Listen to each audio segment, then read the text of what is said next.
adong ro di haroronami apalatikyon. Jadi untuk selanjutnya anggiat mak Ponco dengar Bapak udah ngomong.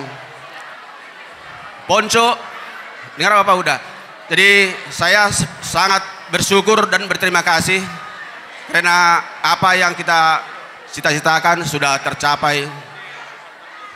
Nikah dalam pemberkatan di tengah gereja, itulah satu inti yang kita petik. Jadi maksud udah di sini datang, kalian sudah lepas dari haposoon, so di hatuaun di rumah tangga. Maksud Bapak udah di sini, tetaplah kalian bersatu hati, teguh, bekerja sama dalam mengarungi rumah tangga. Dan juga sama bereku juga, dengarkan saya tulangmu aku. Ya, jadi baik-baiklah dalam rumah tangga. Kalau sama Ponco anak merpariban. Jadi itu makanya kami datang ke sini.